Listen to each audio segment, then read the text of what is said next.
Aqui para o nosso papo do dia. Afinal, em meio às críticas e pressões, que vem sofrendo em relação às indicações do STF, o presidente Lula defendeu hoje que a sociedade não precisa saber como vota um ministro, o que, segundo ele, supostamente evitaria animosidade contra os magistrados. É importante a gente saber que nas últimas semanas a indicação de seu ex-advogado Cristiano Zanin, foi criticada por eleitores progressistas e pela base petista, após o posicionamento de Zanin, ser mais conservador, principalmente com as posições contrárias ao princípio da insignificância de um furto avaliado em menos de R$100 e a descriminalização do porte de drogas para uso pessoal. Traz o vídeo do presidente Lula pra gente, por favor. A sociedade não tem que saber como é que vota o ministro da Suprema Corte. Eu acho que o cara tem que votar, ninguém precisa saber. Votou a maioria 5-4, 4-6-4, 3-2. Não sei, ninguém sabe. Foi o Showa que votou, foi o Camilo que votou.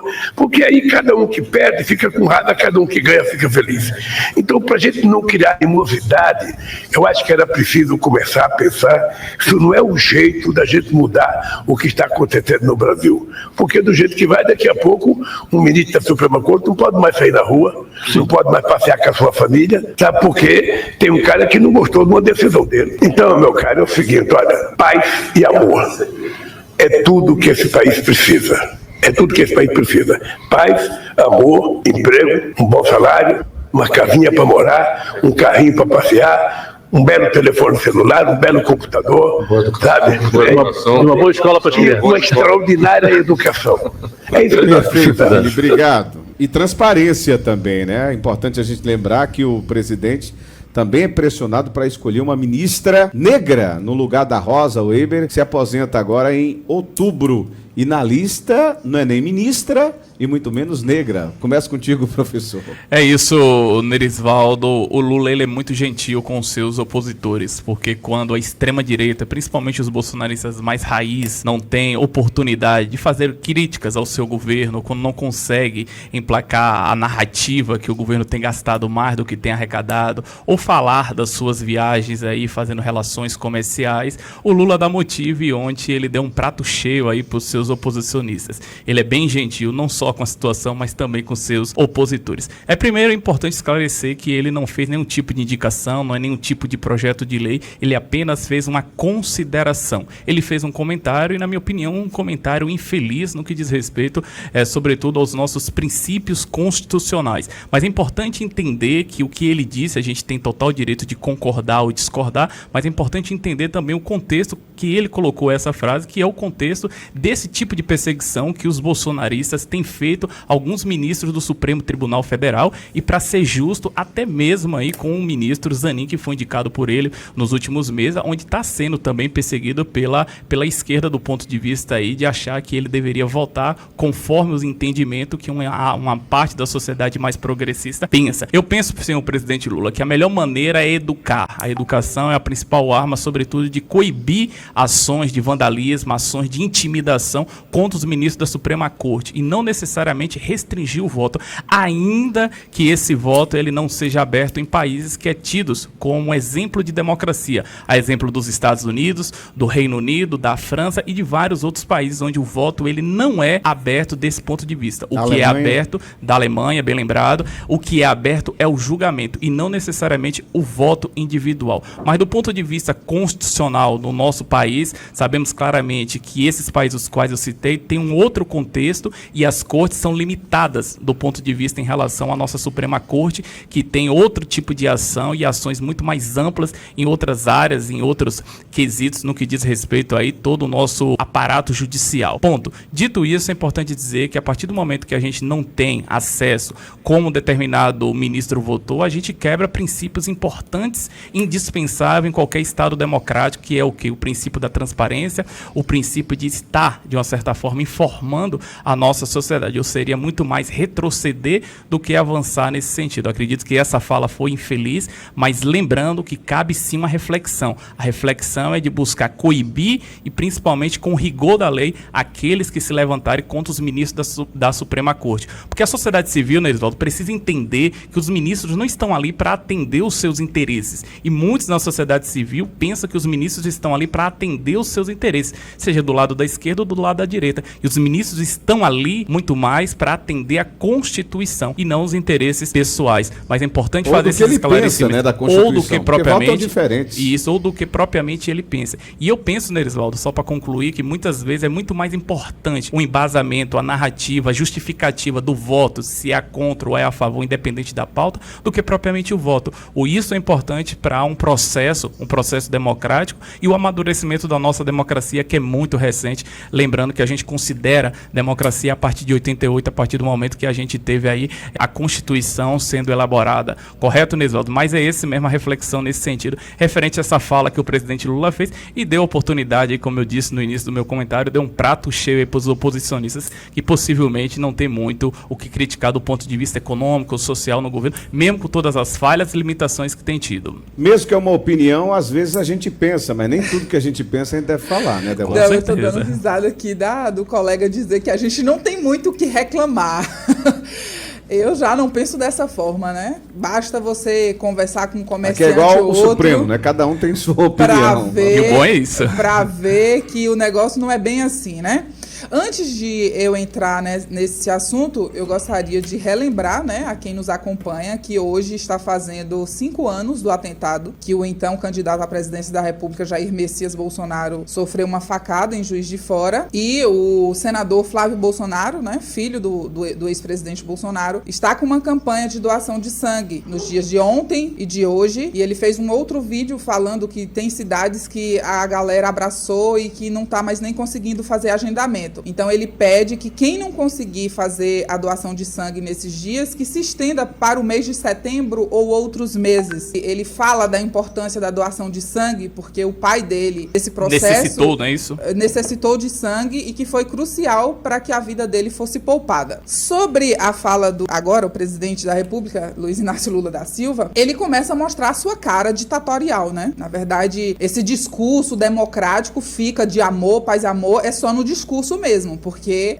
a verdade é que ele tenta implantar, e o judiciário tem utilizado a sua força para realmente implantar uma ditadura no Brasil. A gente está assistindo tudo isso. E se hoje os ministros do Supremo Tribunal Federal sentem essa pressão, é porque as pessoas hoje estão percebendo o quão nocivo é ministros que não têm compromisso com o cargo que eles ocupam. Uma vez que esses ministros estão lá para defender o que está na Constituição Federal e não fazer interpretações ao bel prazer e que afeta diretamente a minha vida, a sua vida. Então, como é que fica a transparência, a democracia que foi tão falada? A gente precisa tomar cuidado. Aí começa de uma votação no Supremo, daqui a pouco se estende para uma votação no Congresso. Porque pode acontecer também, peraí, já que isso vai ocorrer no Supremo, por que é que a gente não pode estender também aqui para o Congresso Nacional, e que é altamente nocivo para um país que se diz democrata, porque eu quero saber como é que os deputados, como qualquer um integrante, está votando. É um direito meu, é um direito nosso. Não,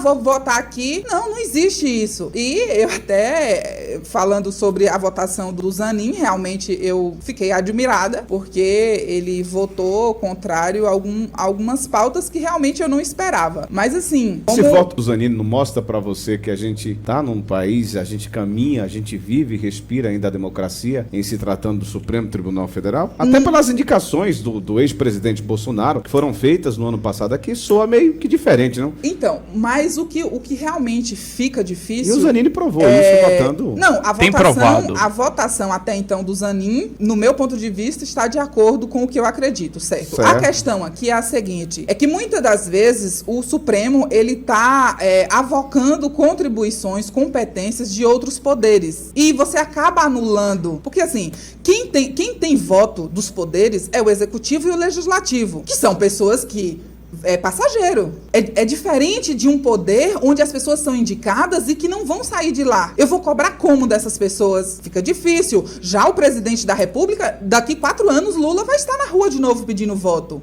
E aí, nós, povo, vamos ter a oportunidade de dizer, olha, o que você fez eu não gostei, não vou votar mais no senhor. E assim como outros deputados, e aí eu falo da base que eu apoio, que é os deputados, né, agora da oposição, tem parlamentares que não merecem mais ser votados. E a gente dá a resposta nas urnas. E é assim que tem que ser. Então, gera essa preocupação quando medidas ditatoriais, como censura prévia, que já ocorreu pelo ministro Alexandre de Moraes, acontece com uma pessoa que você não tem como punir. E quem detém o poder, que seria, no caso, o presidente da Câmara do Senado, que é o senhor Rodrigo Pacheco, que está nas mãos porque tem processos lá no Supremo. Então, fica muito difícil. É difícil a gente pensar nessa questão, realmente, da interferência. A gente já debateu aqui no nosso programa, né, da interferência do judiciário naquilo que é político. Devido à omissão, a gente volta também à omissão Congresso e o atraso do nosso Congresso, tá? É importante a gente trazer, é importante, eu concordo contigo, mas nosso Congresso, ele é omisso. E tem muitas pautas que o Congresso não vota porque tem medo de perder voto. Correto. Ah, não, deixa isso pro próximo ano. E quem perde com isso? O país.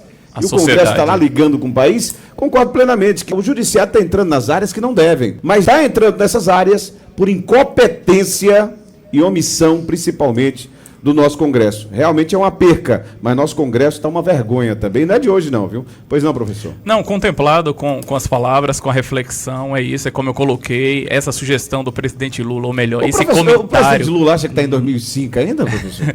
Eu não sei porque 2005. Ele fala umas 2005. coisas assim, parece que está lá em 2005. Talvez a questão temporal ele tenha esquecido que a gente avançou e estamos em 2023. Mas é importante dizer que é como eu coloquei, a questão do sigilo não caberia dentro da nossa democracia, porque a gente estaria aí desrespeitando o princípio da transparência, o princípio da publicidade, e isso não contribui, ainda que outros países tenham esse sigilo no que diz respeito ao voto da Suprema Corte, mas é importante lembrar também, para ser justo com a informação, até na condição de professor de história, eu não estaria sendo justo, o entendimento que se tem sobre essas cortes em outros países se aplica dentro de um contexto totalmente diferente do Supremo Tribunal aqui no Brasil, que tem funções muito maiores a serem delegadas. As instâncias, né, que o diga. As instâncias que o diga. A gente tem um corpo aí judicial muito extenso, a como gente você falando deu agora exemplo. da Botkiss, né? O absurdo que aconteceu com Correto, a Botkiss, né? Ou por isso que esse comentário, é importante a gente lembrar que não existe nenhum projeto de lei, não existe nada do ponto de vista legalizado. O que é mais complicado ainda, o que agrava mais ainda o comentário do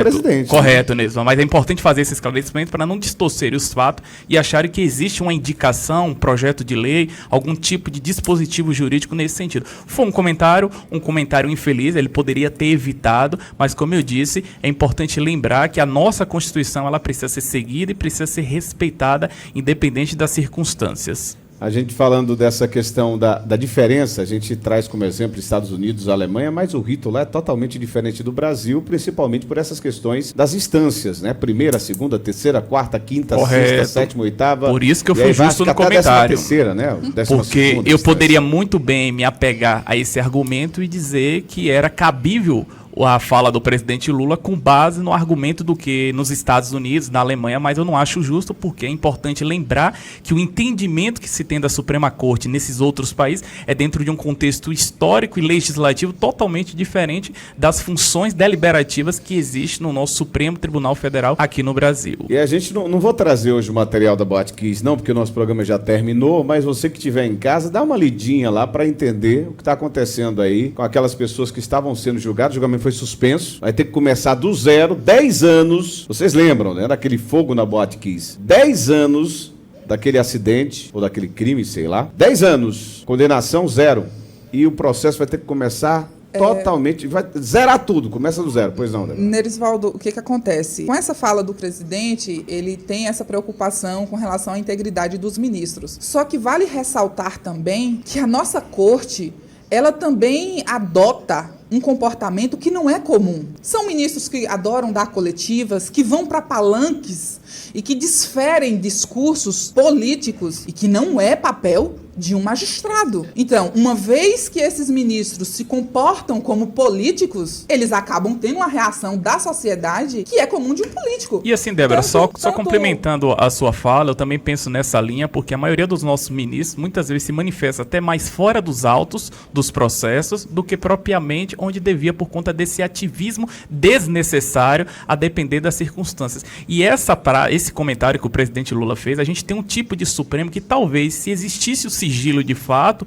não iria durar muito tempo, porque muitos dos ministros se sentem no direito, é claro, tem o total de direito de se manifestar publicamente, até mesmo em suas redes sociais. Né? Não é moral, legal. Não deveriam nunca não fazer é moral, isso, né? Que é o caso que acontece nos Estados Unidos. Mas todos é eles... legal, mas é como você disse, Débora, o lugar dos ministros se manifestarem propriamente é dentro dos autos do processo, e não necessariamente esse ativismo que é feito pelos ministros, independente de lado A ou lado B. Ou isso termina, de uma certa forma, comprometendo a credibilidade dos nossos ministros. No entanto, a gente não pode, de maneira nenhuma, abrir mão da Suprema Corte do ponto de vista institucional. A nossa crítica é a determinados ministros, ou não, nem necessariamente a determinados ministros, mas o comportamento de determinados ministros, a depender do contexto dos quais eles se manifestam, e na maioria das vezes até fora dos processos, dos autos. E isso não é coerente. Justamente, recentemente nós tivemos o senhor Roberto Barroso num palanque político, e o que ele fez foi criminoso, a fala dele foi criminosa, e não vai dar em nada, porque tudo que eles fazem não dá em nada. Então é muito grave o que está acontecendo no Brasil. Mas e eu a gente fico volta feliz lá na omissão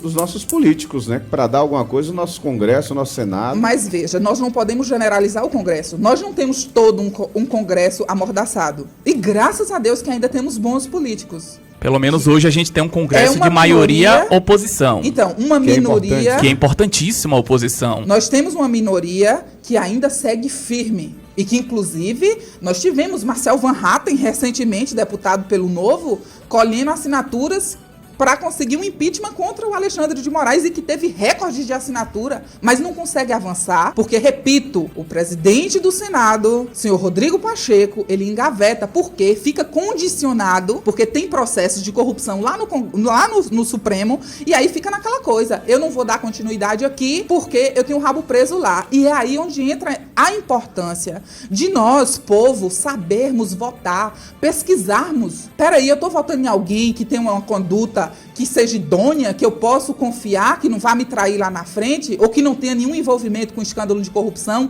que vá atuar. É isso que a gente tem que fazer, porque nós temos, infelizmente, a minoria hoje no Congresso que tem essa autonomia, mas a gente tem que lutar para a corrupção lá no Supremo, e aí fica naquela coisa, eu não vou dar continuidade aqui, porque eu tenho o rabo preso lá. E é aí onde entra a importância de nós, povo, sabermos votar, pesquisarmos. Peraí, eu tô votando em alguém que tem uma conduta que seja idônea, que eu posso confiar, que não vá me trair lá na frente, ou que não tenha nenhum envolvimento com escândalo de corrupção, que vá atuar. É isso que a gente tem que fazer. Porque nós temos, infelizmente, a minoria hoje no Congresso que tem essa autonomia, mas a gente tem que lutar para justamente aumentar esse número de parlamentares que tenham coragem e ficha limpa, né, para poder bater de frente com tudo isso que está acontecendo no nosso país. Lamentável.